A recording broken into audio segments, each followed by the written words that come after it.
Mga kapuso, dahil nga sa sama ng panahon, marami pa sa mga kapuso nating nananatili sa evacuation centers. Ang ilan ngang residente sa Valenzuela mula Lunes pa ay nasa evacuation center na.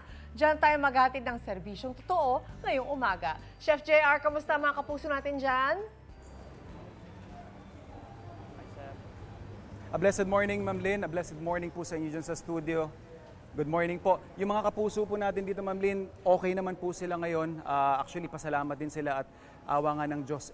Kahit papano, hindi po nagtuloy-tuloy yung ulan na naranasan nila, hindi kagaya ng mga nakaraang araw. At ayon din po, dun sa ilang mga rescuers na nakausap natin dito, umabot po ng 20 feet o mahigit 2 palapag po yung baha doon sa ibang area dito po sa Valenzuela City. At yung mga kapuso natin dito na na-accommodate nila dito sa General T. De Leon National High School, umabot po ng hanggang 1,700 evacuees. And currently po, nasa 120 families na lang po tayo ngayon or 298 individuals. Makikita po natin yung ilan sa kanila dito.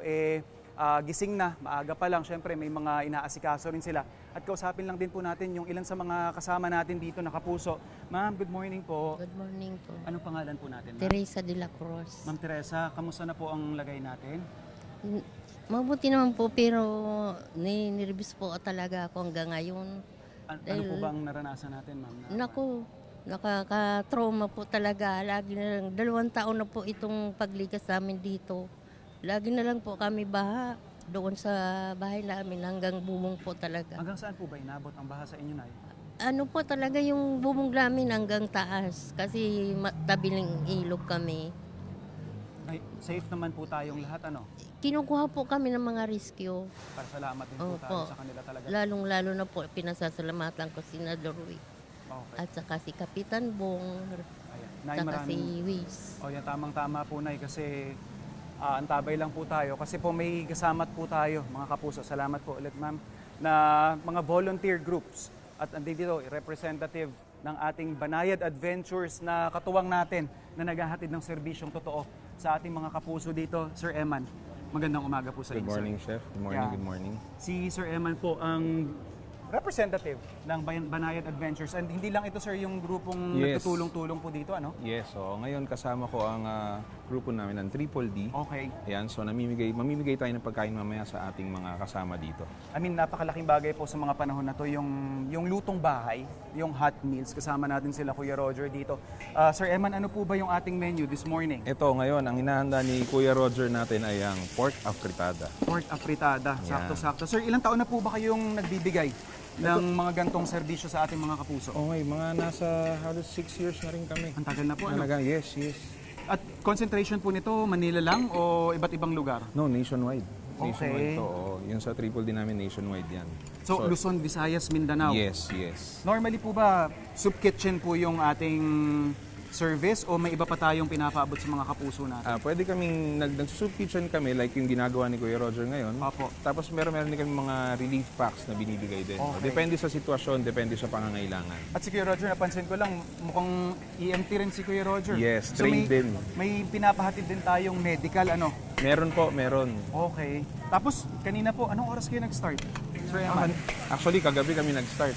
Ayun, so Para- hindi kanina. Hindi kanina, oo. 10 p.m. kung hindi ako nagkakamali. 10 p.m., yes, correct. Mga Tapos, alas 10. hindi po tayo limited sa isang meal lang, ano? Normally, pag pumupunta kayo ng site, Marami pa, oo. Marami pa. So, hanggang dinner, yes, round up na oo, kayo hanggat nagbibigay. kaya, hanggat may mga ngailangan pa ng ano natin, inaabutan minsan yan hanggang dinner. So dito, ito, ang niluto ni Kuya Roger ngayon ay ang pork afritada. Pork Meron afritada. pa tayong isa pang sardine pasta naman dyan. Meron, bukod po sa rice meals natin, meron din po tayong sardine pasta. Yes. Na ito, pinagtutulong-tulungan ng ating mga volunteers. Ilan po ba yung volunteers na kasama natin Yung ngayon, Sir volunteers natin ngayon, mga nasa 30 plus kami ngayon dito. Emma? 30. Oo. Okay. Tapos, round the clock. Yes, oo. Nung Lunes pa kami, nung weekend pa kami nag-umpisa. Very nice. Oo. At salamat din po sa efforts talaga ng inyong mga grupo. Mga kagaya po ninyo na talagang itinataya din ang buhay para makapag-abot din po ng gantong klase ng serbisyo sa mga kapuso natin. Tama, Ano? tama, oo. Ayan. Tuloy-tuloy din po. Ayan, tara. Ito, Sir ito. Eman, meron na po tayong mga na-prepare dito. Yes, eto na po. Kuya Roger, ready na po ba nating pamigayan? Opo. Okay. Ayan, pwede na tayong Scoop tayo ng mga ilang piraso. Bukod pa po nga dyan, may nakikita pa akong champurado sa Oo. tabi natin, ano? Sir Eman. Mm-hmm. Ayan, mga kapuso. Meron tayong pork afritada, meron tayong pasta sardines din Yes. dyan. At syempre, yung mga kapuso natin na nag-aabang dito, talaga naman nag-aantay din talaga ng mainit. Yes, na ayan, hot paalmusal, meals ano? tayo ngayon. Yes. Ayan. Tapos, Sir Eman, paano po yung deployment ng mga kagrupo ninyo? May toka-toka po ba sa ginagawa dito? Meron po, meron. So parang kanina din, nagkaroon dito ng medyo short emergency, yung ambulance natin na naka-deploy, lumabas Nakita siya ko nga sandali. po yun. Naghatid, oo. Nakakatuwa. Meron tayong mga ganyang Correct. kakayanan, kapasidad na makapag-abot ng hindi lang basta hot meals, Yes. but anything na pwede nating maitulong sa ating mga kapuso. Tama. So far, sir, yung 30 member po ninyo ng grupo, may ibang lugar pa po ba kayong... Marami, oo. So Tinututukan. 30 lang kami dito ngayon, pero madami pa kami talaga. Yung Banayad Adventures natin, Yung iba nandito, yes. okay. Oo. Tsaka syempre yung Triple D natin na Yes, yung triple D natin. malawak oo. din. Correct. So this goes out din syempre sa ibang fellow volunteer groups namin. Yun nga po ang gusto nating i-highlight din na oo, sila yung nakikita natin ngayon, Oo. pero marami pa pong mga kasama nating volunteers ang talaga namang masigasig din na nagpapaabot ng tulong sa ating mga kapuso. Ayan, tuloy-tuloy po yung pilan dito natin, mga kapuso, at tuloy-tuloy din po yung pamimigay natin ng serbisyong totoo sa mga kapuso natin. Kaya tumutok lang sa inyong pambansang morning show kung saan laging una ka, unang hirit. Samantala, tuloy-tuloy po ang paghahati ng serbisyo ng GMA Kapuso Foundation ngayong araw. Maghahati din sila ng tulong sa Pampanga at Zambales. Samantalang libreng almusal naman ang hatid natin sa mga kapuso sa Valenzuela City kung saan ang mga residente ilang araw na po sa evacuation center. Hindi pa nga makauwi ang ilan sa kanilang mga bahay dahil sa iniwang epekto ng habagat. Tuloy-tuloy ang serbisyong totoo natin doon kasama si Chef JR. Hi, Chef! So, Chef. A blessed morning po sa inyo dyan. Yes, totoo po yan. Nandito pa rin tayo sa General T. De Leon National High School. Dito po yan sa Valenzuela City kung saan currently po meron silang ina-accommodate na 120 families or 298 evacuees. Sila po yung mga nakatira po ngayon dito at habang sabi nyo nga po na dinadama pa rin ang salanta or epekto nung nagdaang habagat. Actually, may paparating pang bagyo na nandito na nga sa PAR. At pasalamat na lang din po tayo dahil may katuwang po tayo ngayon sa paghahatid ng serbisyong totoo. Ang mga volunteer groups po na Banayad Adventures at saka Triple D kung saan ito po may pinapaabot tayong mga hot meals na napaka-importante po sa mga panahon na to. Yung mainit at bagong luto, mga pagkain. Meron po tayo ditong pork afritada na siksik at makikita rin po natin meron din tayo ditong pasta sardines. So may variety po silang pinapipilian dito kung ano yung mas feel nilang kainin at saka makikita po natin tuloy-tuloy. Kamustahin din po natin yung ilan sa mga kapuso natin dito na nasalanta. Nay, magandang umaga po. Magandang umaga Ano po rin pangalan natin, Nay? Lucia. Ma'am, sino pong kasama ninyong lumikas? Mga anak ko po, dalawa sila. Kasama niyo pa rin po Opo. sila hanggang ngayon. Kailan niyo po balak bumalik sa tinitirahan niyo po? Hindi lang namin malaman kasi umaano naman ang ulan. Opo, may bagyo pa nga po Oo, may eh. bagyo pa daw. Siguro baka mamaya kung wala nang ulan, pwede na. Okay, pero tinatansya niyo pa rin po Oo. yung paano yung sitwasyon, ano? Oo. Okay, maraming salamat, Nay. Ito po, tuloy-tuloy yung pila natin dito. Ito pa, may makasama pa tayo dito. Ma'am, good morning po. Good morning po. Ma'am, hanggang saan po inabot ang baha sa inyo? Hanggang second floor po ng inupahan Second namin. floor. Opo. Actually po, mga kapuso, sabi nga po natin kanina, dalawang palapag ang tinaas talaga nung baha dito sa Valenzuela City, sa ibang areas dito. Kaya ito, ma'am, may go signal na po ba kayong pwede nang bumalik sa... Sa ngayon po, natatakot pa po kami kasi Oo, delikado umuulan pa, pa. no?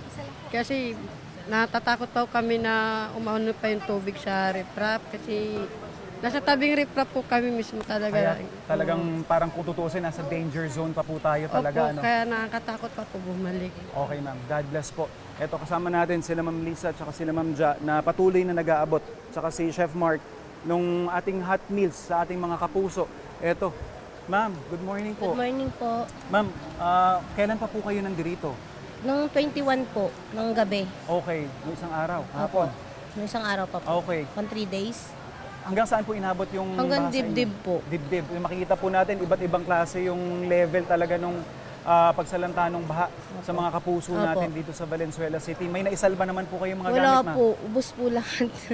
Paano po ngayon yun? Nakatiwangwang ngayon doon? Opo, malililinisan po pag medyo okay na yung bagyo, yung hindi, wala na siya. Sa tinataya po natin ng Opo, panahon, kasi baka maliliit pa po kasi baka po hindi naman sa pag-ano, baka maanod yung mga safety bata. first po ang pinaka-importante. Tama po yan, ma'am, yung ginagawa po ninyo. Pansamantala, ma'am, kuha po muna tayo ng ating hot meals para sa ating mga kapuso.